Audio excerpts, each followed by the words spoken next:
OK， 接下来来到了我们的基础操作板块，因为这个头发呢是比较少啊，比较细软。然后呢，刚刚我们的设计加入进去以后呢，我们最终的设定长度呢，可能在嘴巴到下巴的位置这个位置啊。然后头发呢以平齐的为主啊，平齐的一个外轮廓线，是剪裁呢是非常关键啊。首先呢，我们从这个侧面去观察一下我们所设定这个长度长度头稍微侧一点点。然后呢，看到模特的一个下巴以下巴的这个长度这样的感觉做参照。然后呢，低下头很简单其做剪烫呢，我们结构呢是比较快的比较快的，不像这个直发它可能会要求比较高一点。好，继续。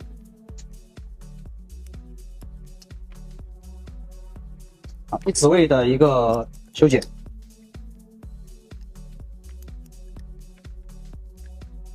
好，另外一侧，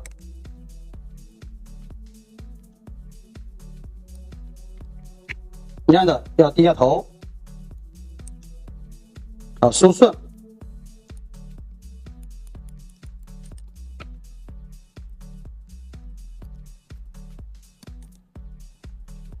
低下头。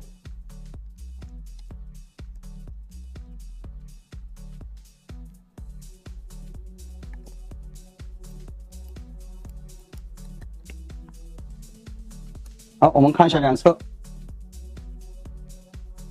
有了这样一个偏方形的轮廓，方形剪出来是带点弧形的，然后把头发呢向前梳理做去角，这个头对，向前梳理做去角，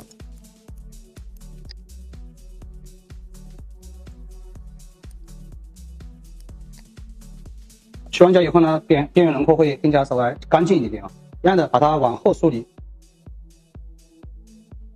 把这边多余的剪掉一点点，就是把内层呢稍微剪短一点点，然后梳下来。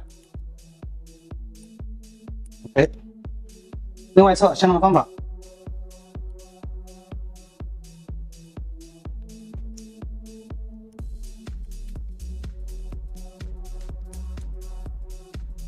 反向梳理。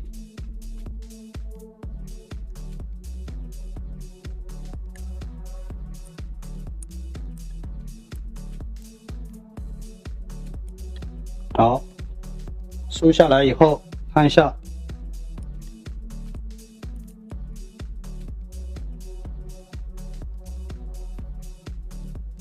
干净即可。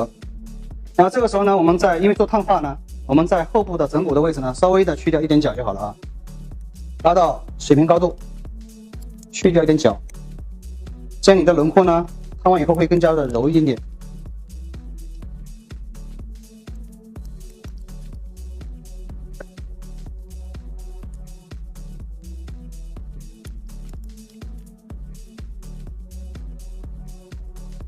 继续到转角位呢，我们采用高角度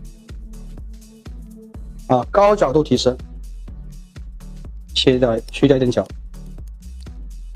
因为耳朵后方呢它是一个空位所以角度越高呢，越能够保留住下去的底线的长度。把它短与短之间呢连接一下就好了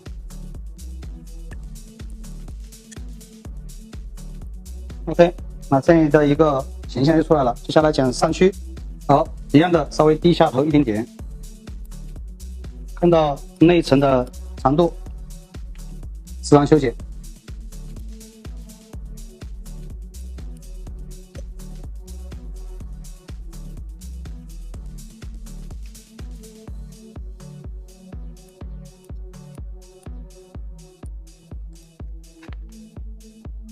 往后。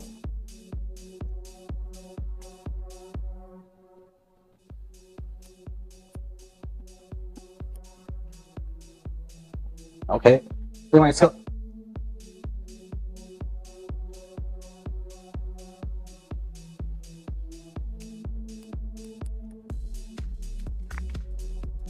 好，继续。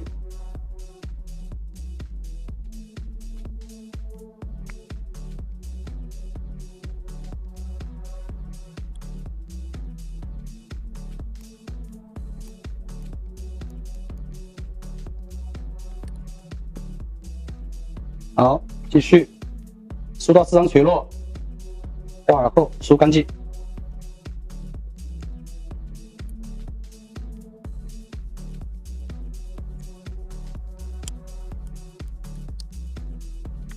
那这样呢，我们的第二层表面头发呢就剪好了，然后延续到两侧，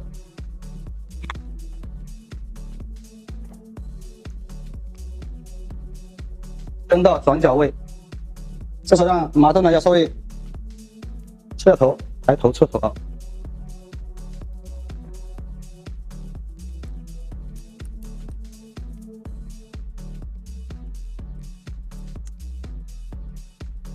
要侧头，这些都是细节啊。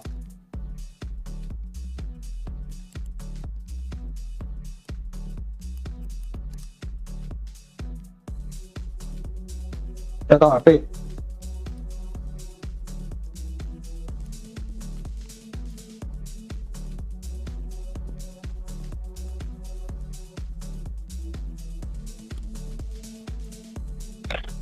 对，然后呢，继续表面头发，这样子 ，OK， 梳下来。它两侧头发是非常少啊，特别少。到两侧的时候呢，我们稍微提高了一点点角度，这因为是表面啊。动感啊，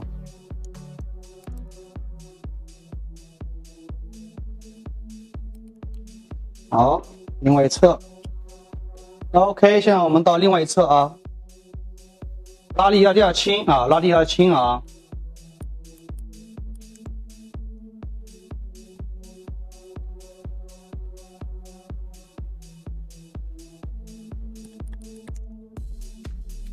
上的位置一定要稍微松点啊，不要去拉太紧。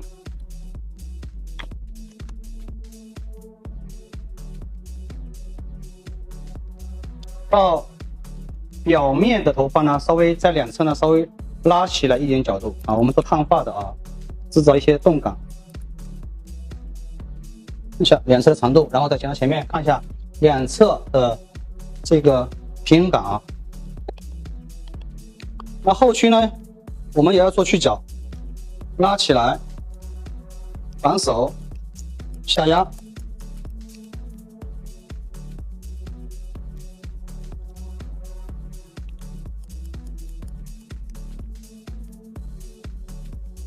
因为头发比较少，所以说我们又没有去拉到垂直头皮啊，头发比较少，没有拉到垂直头皮啊，拉到的是平行地面。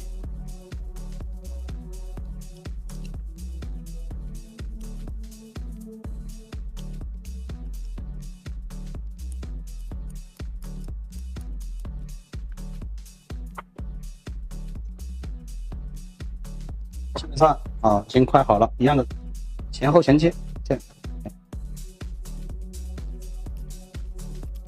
啊，用反手啊，用反手下压，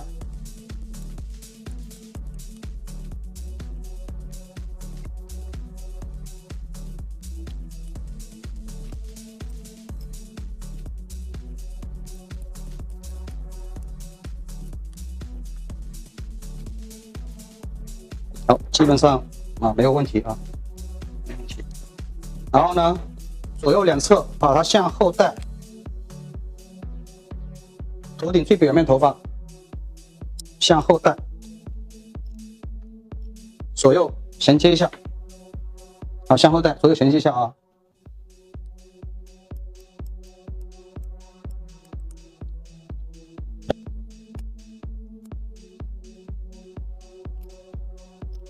梳起来，啊，基本上呢，这个头发呢，整个结构啊已经剪好了。好，然后我们到刘海区，刘海的位置呢，把它梳好。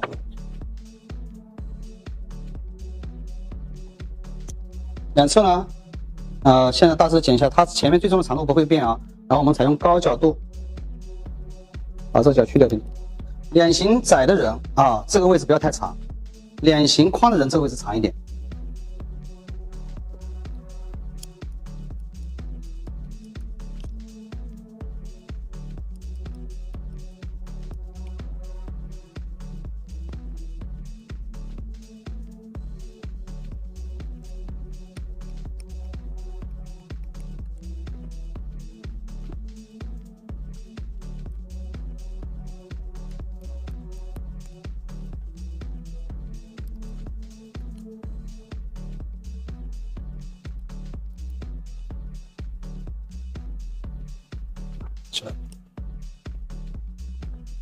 因为这个两边呢，脸型窄的人留的越长，显得脸越长。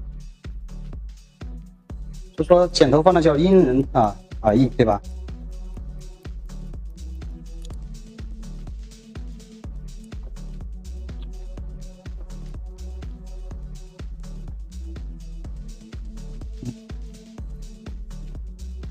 到这边呢，我们整个头发的结构已经修剪完成了，然后它是一个比较在生活里面是用的比较多的一个抱抱的一个感觉啊。然后接下来我们开始进入我们的一个操作的乳变烫的一个过程可能我们的乳变烫跟以往你看到的是不一样的啊。所以说呢，在操作过程里面，我希望大家都跟我一起去思考问题，好吧 ？OK， 接下来来到了我们的一个烫发的一个流程。那首先跟大家分享一下，那接下来我们运用的是一个乳变烫的一个操作。乳变烫呢是非常在沙龙非常实用的。那可能很多人小伙伴们他不是很了解，就是乳变烫呢也是一个冷烫的一个流程。那跟以往的冷烫是不一样的。那很多人总感觉是热烫难，冷烫容易，其实并不然啊。然后很多人总认为是热烫的还原度跟冷烫的还原度是有区别的，其实确实是有点区别。但是呢，为什么冷烫还能够在这个我们美业里面去有这个项目？那如果热烫都很好，对吧？都能满足所有头发，那我为什么不做热烫呢，而不是做冷烫呢？对吧？那你要去思考个问题，每一个东西，每一个事件的一个存在，它一定有它的价值，对不对？那所以说，热烫有热烫好处，冷烫有冷烫的好处。那冷烫的好处是什么？是对头发损害比较少，然后呢，它的这个频率也会比较高。第二个呢，它烫头发是比较自然。大家知道热烫烫头发是张力太往外太多了，太大了那冷烫的不好的地方是什么呢？就是头发的一个还原性可能会弱一点点，对吧？可能在大家小伙伴的印象里面。第二个呢是碰到一些自然卷沙发，是不是就容易炸？其实正好我们利用这个乳变烫的这个方式，这个能够弥补它的一个缺陷就说接下来的流程，那我希望给到大家更多的思考。还有一个问题就是，通常我们总认为冷烫必须用冷烫的药水，其实我告诉你，冷烫我们也可以用热烫的药水去软化这是都一样的，都是打开毛鳞片，对吧？都是要去软化切断我们的二硫化物键，都是一样的所以说呢我们根据模特现有的一个素材选择的是用热烫的药水去做软化软化的时候我们需要调配，然后软化的程度也是不一样的，都是轻软化，就是打开毛鳞片。这有什么好处？首先我们去分析发质，第一个，它头发是非常细软的，还是很贴头皮，非常细软头发。如果我们直接用冷烫的药水去上上去以后呢，要么就烫不卷，要么就把头发烫得很卷当烫得很卷的时候呢，头发发质呢是吧都受损了。第二个问题，这个头发可能视频上我不知道能不能看清楚它是3段发，这一段到这一段是黑的，它长出来这点棕色的中间一段，发尾一段。那做冷烫的时候呢，你们就不能够控制好这个发质了，是不是？所以说呢，接下来我们就会利用我们的乳变烫的这个方式操作流程去跟大家做个分享一样的，我们还是根据热烫的软化的一个操作流程。首先我们把它分区分区很简单，前后分区14分区就14分区。然后我们可以从上至下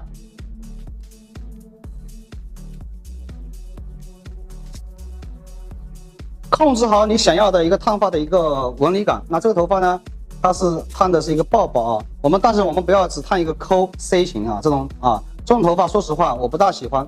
第二个，烫不烫我觉得没什么大区别，除非烫这种头发在什么情况下运用，就是我们烫个内 C 内扣。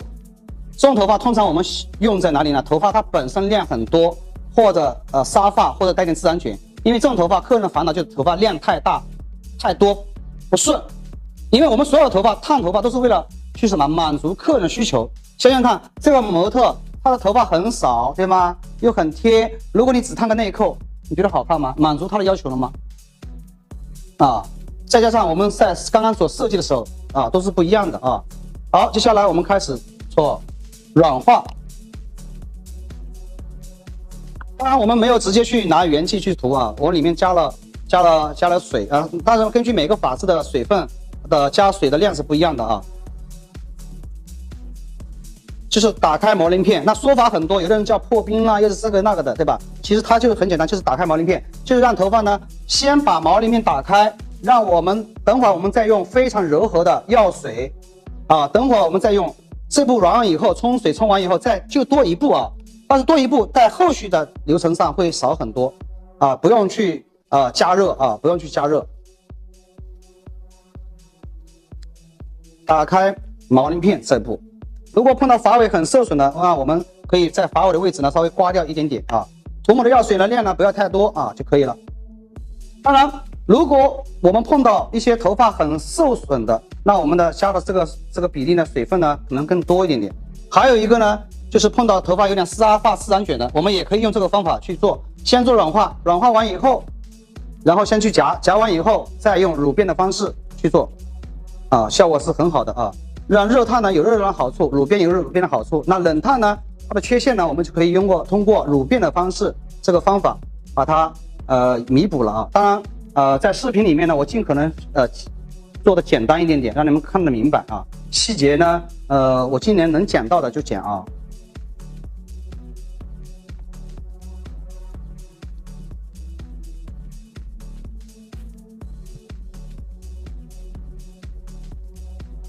好，第一步，第一个面涂完，这边的头发呢，表面呢是最受损的，我们要把它刮掉一点点啊，刮掉一点点，刮掉一点点，这一片头发是最受损的，那我们要把它刮掉，甚至有的时候喷点水还要啊。好，继续。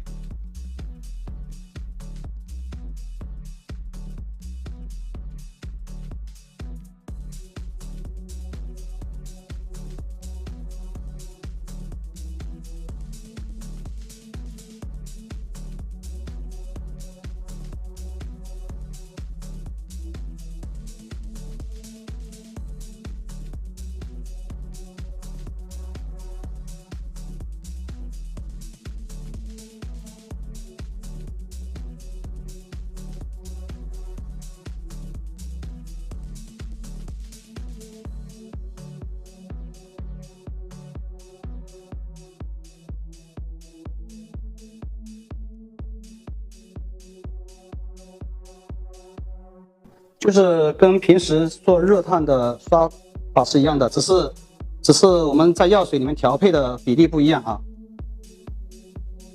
这个药性是非常弱的啊，药性是非常弱。一样的，把表面头发要刮掉点。好，我们要喷点水啊，喷点水在对表面。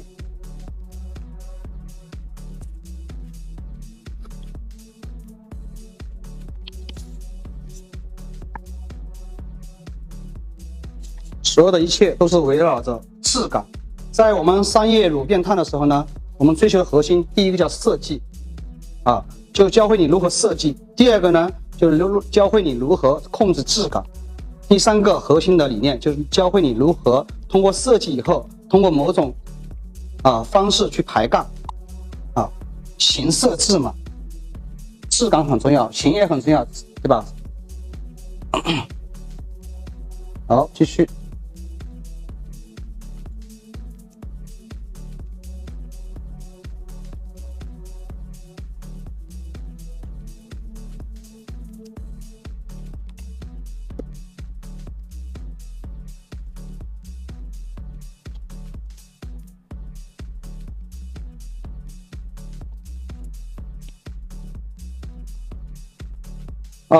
但是在看软化的时候呢，只要我说的这只是打开毛鳞片，不需要看它软化多少，只要它头发能拉伸到1倍，就是我们的打开毛鳞片这个所谓的就是先让头发软一点点啊，就完成了，不需要像热烫一样的去看软化的多少层啊，软化的多少层啊。那对于很多没有经验的设计师来说，它是很困难的啊。这个呢，我们做乳变烫的时候就很简单，就是头发你能够拉伸1倍。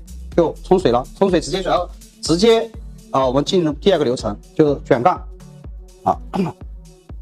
好，这边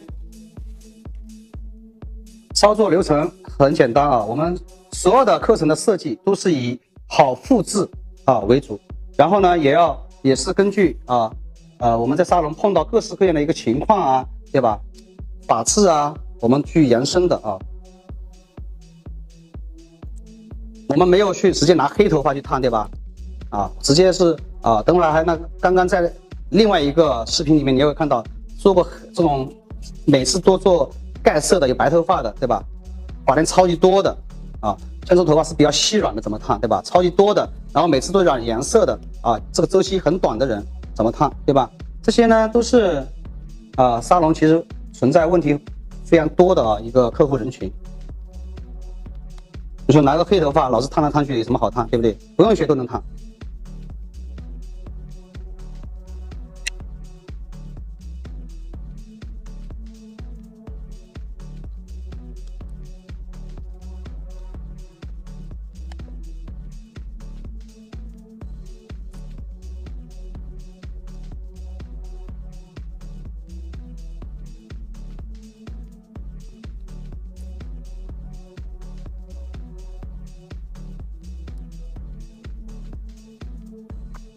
好，接下来我们到刘海区啊。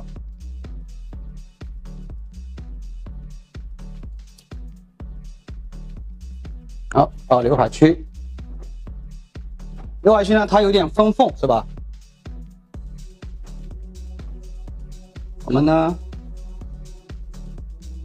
记住这个时候刷药水，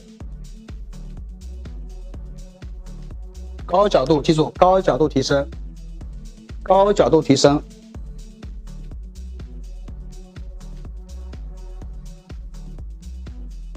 然后呢，因为我们的这个药水啊是调试过的，所以说呢不会特别的损害我们的发质。然后呢，做完以后呢也不会特别贴，只是轻微的矫正一下，高角度提升，然后用梳子梳一下就好了啊。涂抹的时候，如果你直接这样梳会梳到头皮上去的啊，先用高角度，然后再梳。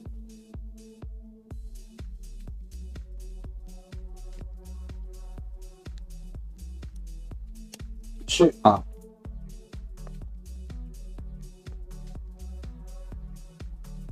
然后把我们的发尾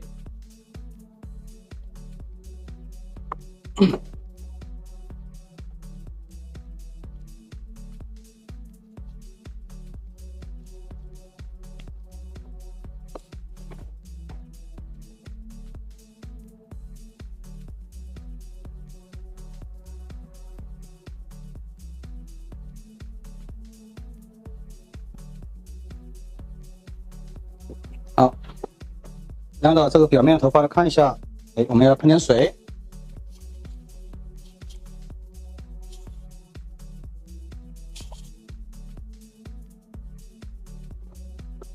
这边表面头发最受损啊。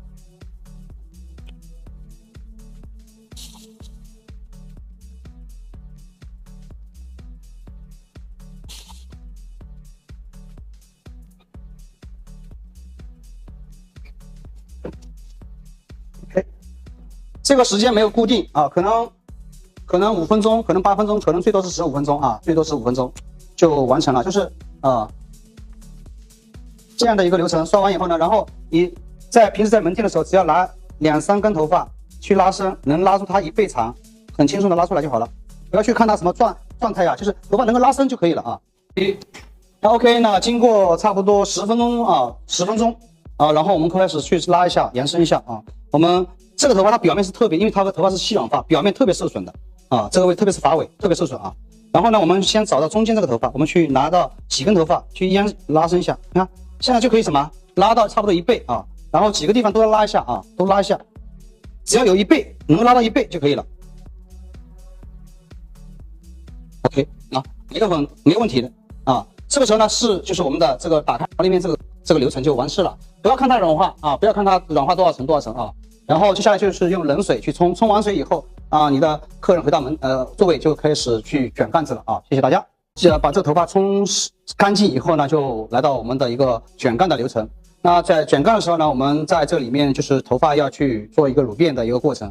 所以说我用的是一个水溶性的一个还原剂啊，还原剂。你可以这个因为每个人在家里这个药水不一样嘛，对吧？但是一定要是水溶性的啊就可以了，水溶性的品质稍微好一点点啊，不要拿太差的。在排干的时候呢，是很简单的，因为这个头发发量不是特别多，所以说很简单啊。然后我们先从刘海开始啊，刘海。然后刘海呢，我们分2片啊，2片去完成它，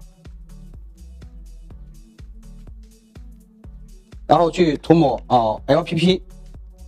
在 LPP 里面呢，我又加入了一点点因为我们是轻软化轻软化，所以说呢，我们又加入了一点点的冷烫水。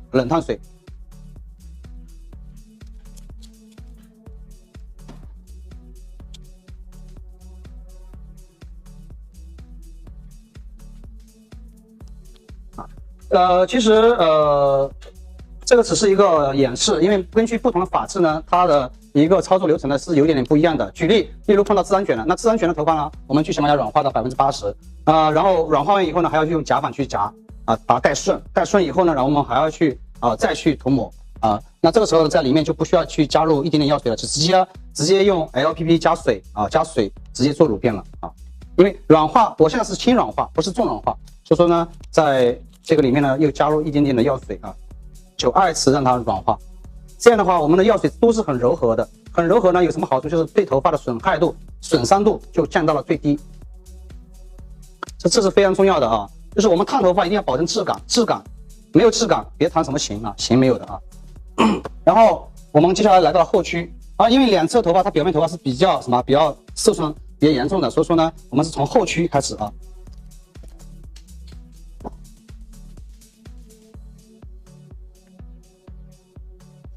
好，上下面分开。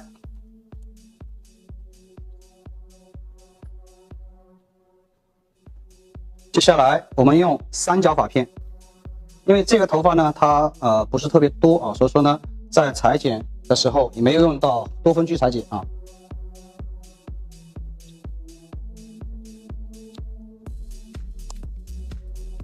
基本上都是涂的是 LPP 我测定。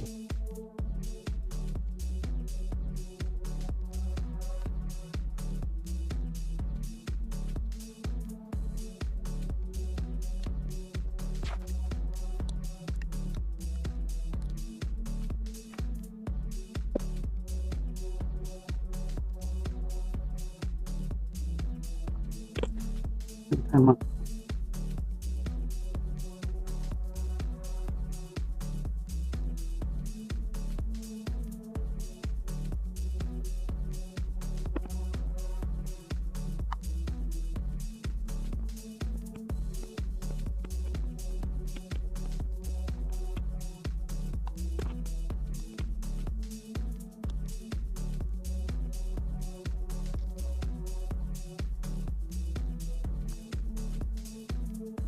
做收紧这边，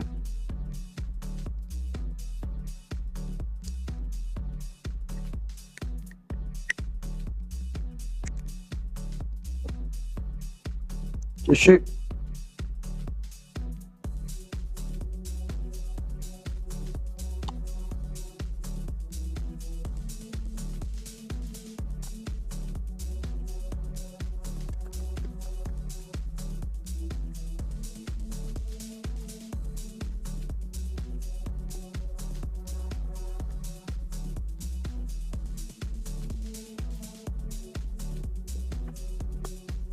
下去呢不需要太卷，因为下去越卷的时候呢，头发就想的越多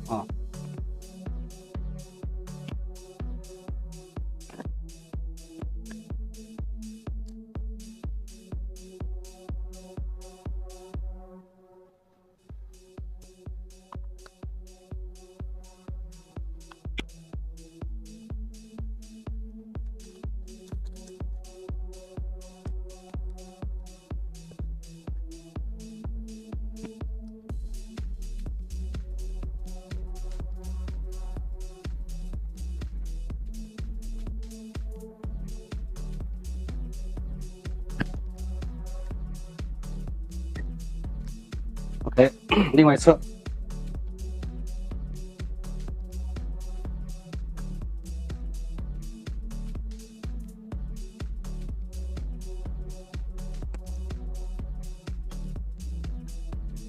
眼侧最后一次 ，OK，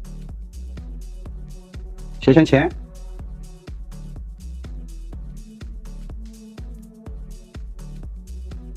一个三角形把片，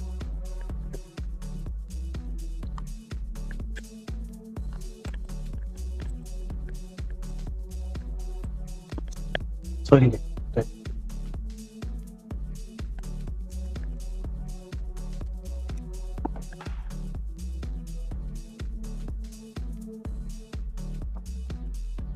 好，差不多卷度这个位置1.75圈，一个阶形啊。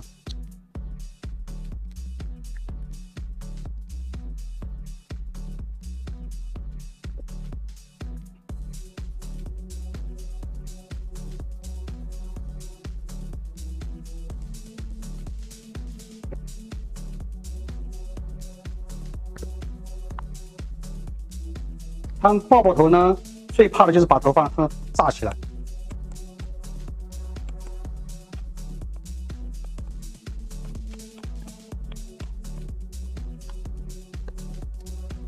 对头，对。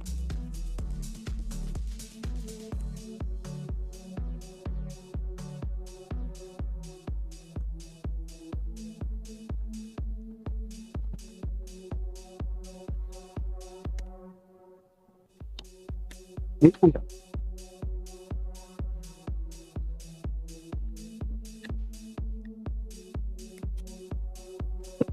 好，继续。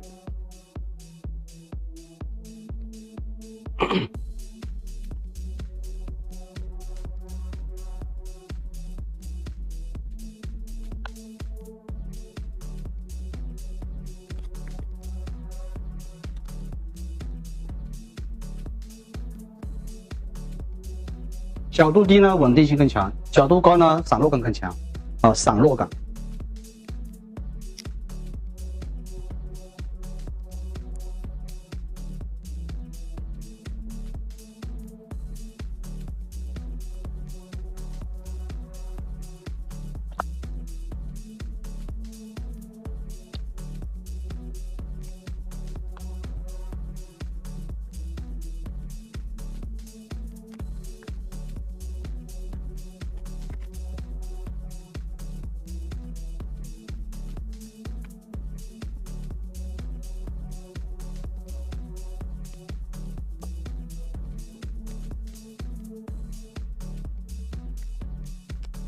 好，这边也是要看一下啊 ，OK。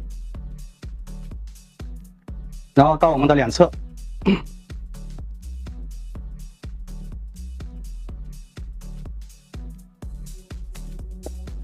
看一下，对。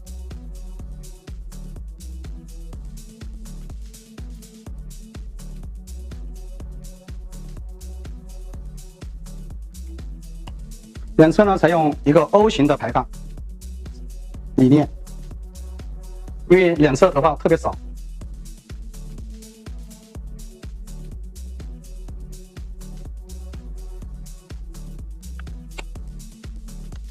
然后呢，药水呢适当的也少一点点。好，我上完以后，你看我把它刮了一点点，因为虽然我只加了一点点药水，但是它还是药水，对吧？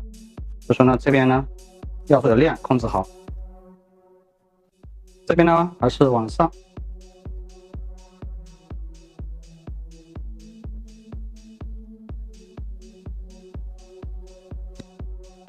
用这个乳变的烫的这个流程呢，就很好能控制发质。好，第二片，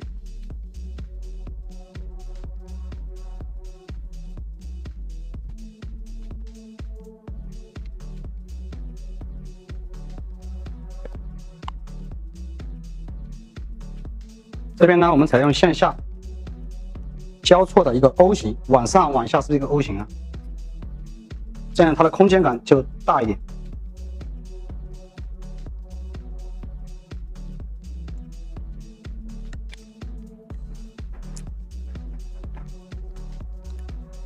好，另外一侧相同的方法，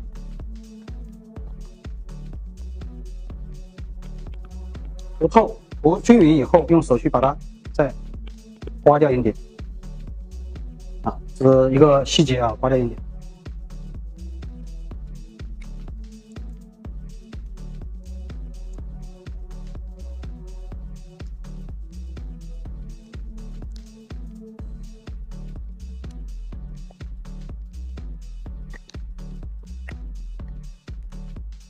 OK。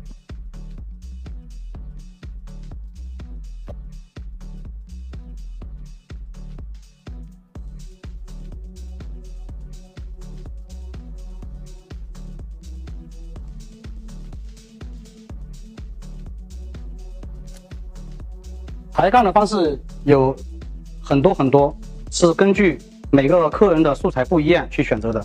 那我们在课堂上只能教理念啊，手法其实学不完的，因为手法都是通过理念是支撑的啊，怎么抬杠怎么抬杠，理念懂了呢，你自然就会抬杠。同样一个抱抱，我可以选择很多种方法，那这个方法都是来自于模特它本身的条件，头骨啊、层次啊，对吧？我们讲的层次啊，以及它的量感呀、质感呀。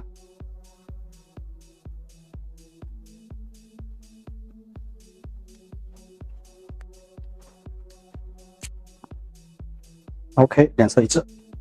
接下来我们到头顶，头顶呢，我们在刚刚在分区的时候分了一个 Z 字形啊 ，Z 字形。两侧呢，我们还是采用水平的一个方式。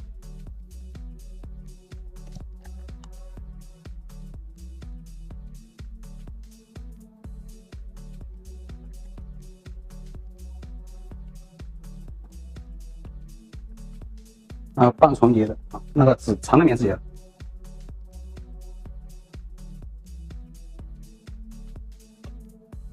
是一样的，梳顺，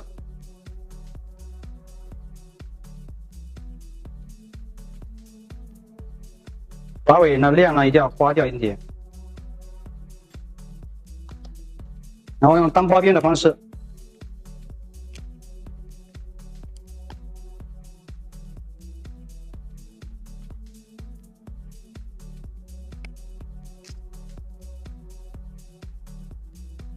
半重叠的方式。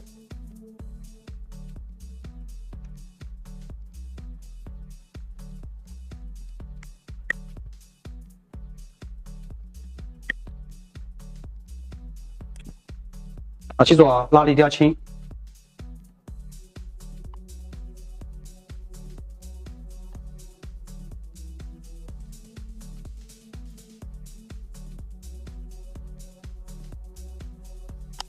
上透，但是量不要多，上均匀。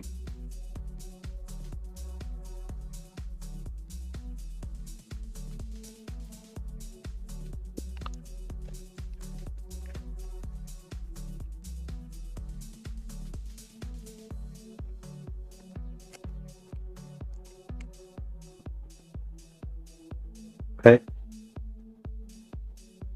饱满向后抬起来。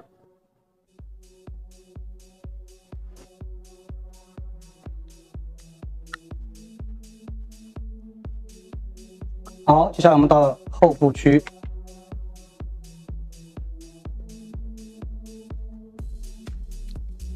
放射分片啊，放射分片4个发片。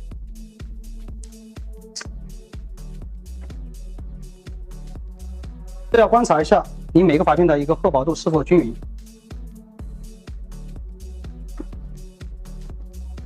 在我们的背区的位置呢，我们采用收紧向后。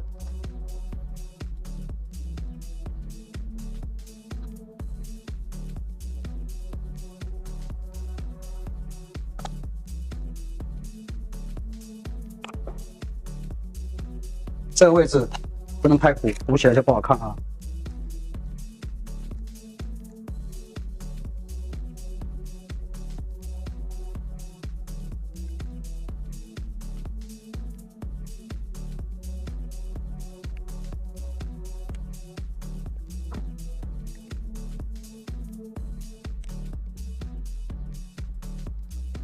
好。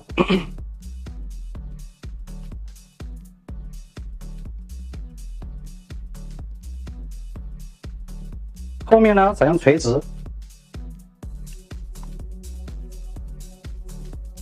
制造更多的一个纹理走向。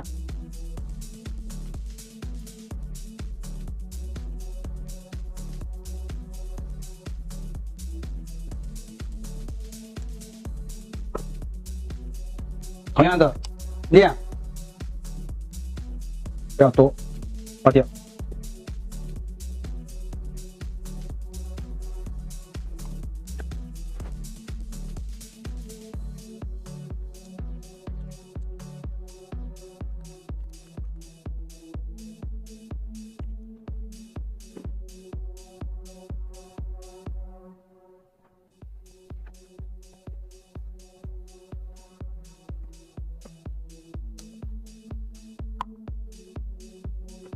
我刚刚这个位置的头发很健康的位置呢，我们可以再上一点点。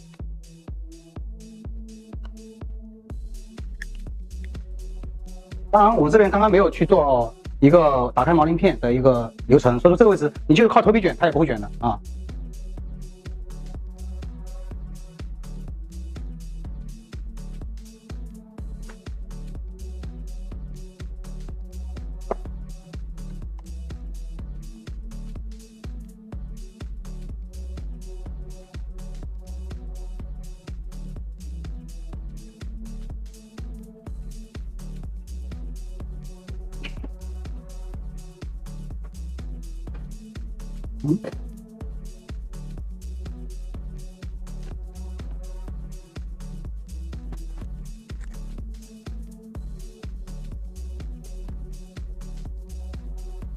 采用单包边的方式，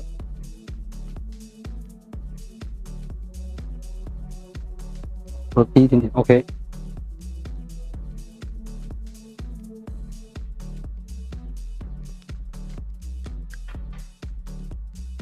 好，最后一片。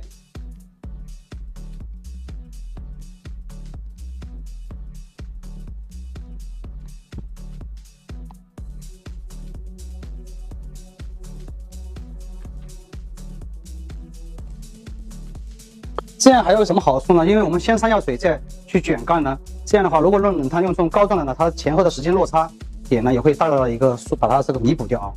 因为先卷的跟后卷的肯定有点区别。这样呢，我们基本上像现在我涂抹的这个里面只有差不多2个大拇指的一个药水，基本上是10:1差不多了啊。可能有的时候8:2呀，根据法式的啊，根据法式的。那我只是给到一个想法啊。现在往前带。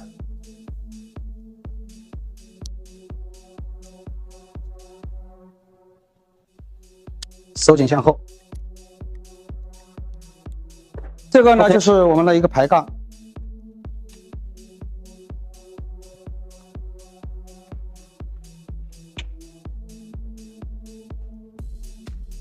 好，然后呢，在这个时候呢，我们把保鲜膜包住，包完以后不要停时间就8到，看一下啊，就8到10分钟就开始。好，上钉。OK， 那这个就是我们做一个乳变的一个烫发的一个流程。那这个头发呢是非常细软的啊，非常非常细啊。美女觉得头发细吗？少吗？很少。对，很少啊，很细啊。就是然后我们选择的杠子是非常大的，对吧？那我们表面的杠子啊是非常大的。那每个人的叫法不一样啊。那我只能让你看个它的一个直径，在一个这么大的杠子上啊，然后它两侧这个头发，我们来看一下它表面两侧的头发，来我们看一下啊。我们看它的一个感觉啊，两侧最表面，然后起了几根啊。这个头发这边呢是非常非常受损的。我们来看一下它的发尾啊，它的发尾是它放大了一点点，因为头发细嘛。然后我们软化是非常轻的，因为我们保证质感。后区它整个头发呢是呈现一个接钩啊，因为细软发通常来说做热烫放大会更大一点，除非你把头发软化的比较通透，但是质感是没有的啊。你第一次可能烫的还不错，如果黑发啊，如果第二次烫呢，可能怎么烫都烫不出第一次的感觉了。就是我们烫头发的时候呢，一定要考虑头发的质感，因为有了质感，客人在家里才好打理，有了质感你才可以多次去烫，而不是烫一次。头发呢，就是根据我们的一个设计，因为这种头发呢，像小女生的头发，我们不可能烫的，就是除非烫羊毛卷啊，这种头发呢是纹理烫，是在当下还是比较适合的，然后我们的刘海看一下，刘海是非常自然的，然后从侧面去看和这个弧度，是非常自然的。然后接下来呢，就是我们要做的一个吹干啊，吹干。那当然，冷烫乳变跟热烫的区别它冷烫呢，它的还原性肯定没有热烫好，但是通过我们这个方法，通过我们这个乳变的方式，那可能会比传统的热烫要好很多，发质也要好很多但热烫有热烫好处，我刚才说过，热烫它的一个还原性肯定会要大于它，但是热烫有的时候我们烫这种头发呢，有的时候会太炸了太炸了。